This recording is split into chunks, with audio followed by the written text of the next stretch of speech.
جس کو اپنی طبیعت اور ذوق کے مطابق جو حصہ پسند آیا وہ اسی کو کل دین بنا لیتا ہے، اور جو دوسرے کو پسند آیا ہوا ہے یا جو وہ لیے پھرتا ہے اس کو دین میں کم اہم یا دین سے خارج قرار دے دیتا ہے۔ پھر دوسرا عالم اور اسکالر کہتا ہے جو اس کا ذوق اور ذوق علمی اور مزاج فکری ہے، جو اس کا جو چیزیں اس کے ذوق میں پسندیدہ ہیں وہ اسی کو صرف کل دین سمجھتا ہے اور باقی کو غیر ضروری سمجھ کے یہ دین سے خارج قرار دیتا ہے۔ یہ چیزیں اسلام کے اندر امت میں فرقہ واریت کی اور تفرق و انتشار کی بنیاد بنتی۔ میری دانش میں یہاں یہ بات عرض کر دوں، میری دانش میں یہ مختلف نام جو ہیں فرقوں کے، یہ فرقہ واریت نہیں ہے۔ وہ تو جب طبقے بنیں گے تو نام تو بن ہی جائیں گے اس کے، جب طبقے وجود میں آ جائیں گے تو ان کے نام تو ہوں گے ہی۔ نام فرقہ واریت نہیں، فرقہ واریت ایک سوچ ہے جو ہمارے اندر پائی جاتی ہے، تفرقہ اور انتشار کی۔ وہ ایک سوچ ہے انتہا پسندی کی، ہمارا ایک مزاج ہے، ہماری ایک یعنی طبیعت بن گئی ہے، وہ یہ کہ جو کچھ ہم سمجھیں صرف اس کو حق اور دین کہیں اور دوسرے کی بات کو دین سے خارج قرار دے دیں یا کم اہمیت دے کے، اور یا اپنے عقیدے کو حق اور دوسرے کو کفر یا شرک یا بدعت یا گستاخ یا خارج از اسلام قرار دے دیں۔ جب ہم یہ انتہا پسندی کا نقطہ نظر کسی بھی باب میں پیدا کرتے ہیں تو وہیں سے اس دین کے اندر امت میں فرقہ واریت ڈیولپ ہوتی۔ اب آپ نام بے شک نہ لیں فرقوں کا، آپ نام کو کنڈیم کرتے رہیں۔ میں یہاں پورا کا پورا ٹائم 2 گھنٹے فرقہ واریت میں ناموں کو کنڈیم کرتا رہوں اور زور دیتا رہوں کہ امت ہی ہونی چاہیے اور صرف اسلام ہونا چاہیے اور مسلمان ہی کہلانے چاہیے، یہ کیا الگ الگ نام رکھیں، میں 1000 بار کنڈیم کرتا رہوں، اس کنڈیم کرنے سے فرقہ واریت کی کنڈمنیشن نہیں ہوگی جب تک میں وہ اپنا طرز عمل اور طرز فکر جو دوسرے کو کافر سمجھنے سے متعلق ہے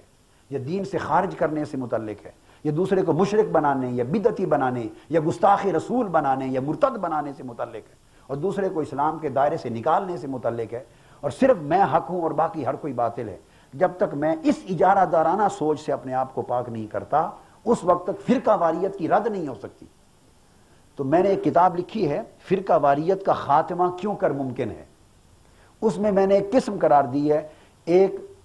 یعنی ظاہری فرقہ پرستی اور ایک باطنی فرقہ پرستی،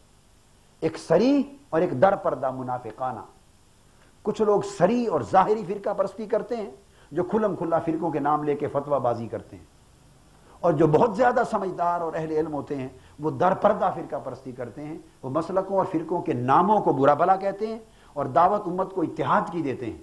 اور سوچ وہ ڈیولپ کرتے ہیں جس سے لا محالہ یہ فکر آ جاتا ہے کہ بس یہ عقیدہ ہم مسلمان ہیں اور باقی پوری دنیا پوری امت مشرک ہے، جاہل ہے، کافر ہے، گستاخ رسول ہے، خارج از اسلام ہے، جہنمی ہے، دوسروں کو نکال دیتے ہیں۔ یہ بیسک چیز۔ تو میں یہ عرض کر رہا تھا کہ یہ کیوں پیدا ہوتی ہے؟ جزئیت پرستی سے۔ جب ہم اپنے مزاج اور طبیعت کو دین پر مسلط کریں گے اور اپنے ذوق کی چیز کو کل دین بنا لیں گے جز کو، تو جزئیت پرستی سے پھر دین کے اندر یہ تفرق آتا ہے، اور یہ چیز ہم نے نہ صرف تصور رسالت میں رکھی ہے، یہ صحابہ اور اہل بیت میں بھی قائم کر رکھی اور یہ رسول کی ذات میں بھی قائم کر رکھی، یعنی میلاد اور سیرت کی جنگ ہے آپس میں، یہ بھی جزئیت پرستی ہے۔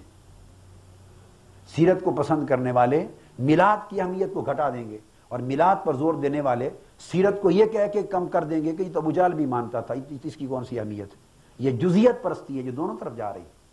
حالانکہ دونوں کی اپنی سگنیفیکنس ہے۔ اسی طرح صحابہ اور اہل بیت میں امت کا ایک مزاج بنا دیا گیا ہے۔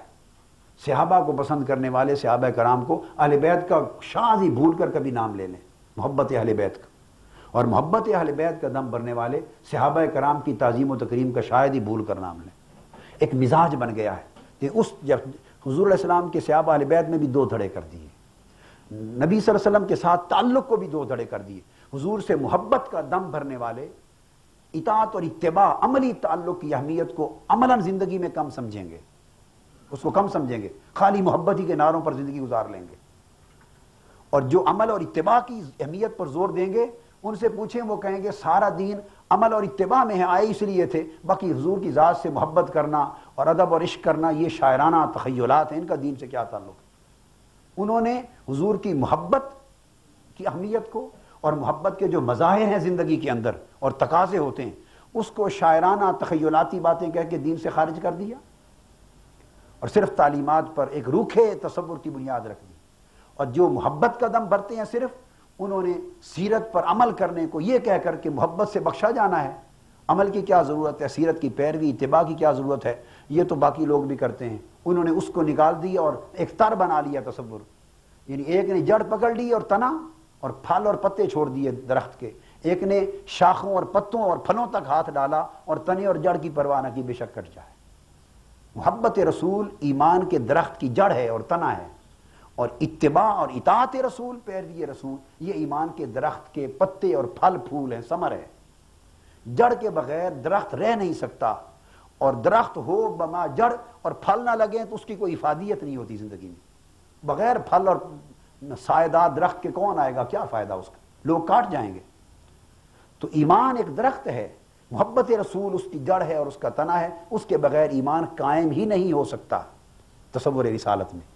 اور اطاعت اور اتباع رسول، آپ کی سیرت طیبہ کی پیروی اور اعمال مبارکہ کی اتباع، یہ اس ایمان کے درخت کا ثمر ہے، پھل پھول ہیں، جو اصل فائدہ ثمر امت کو پہنچے گا اور ہمیں پہنچے گا، جس سے ایمان نفع بخش بنے گا۔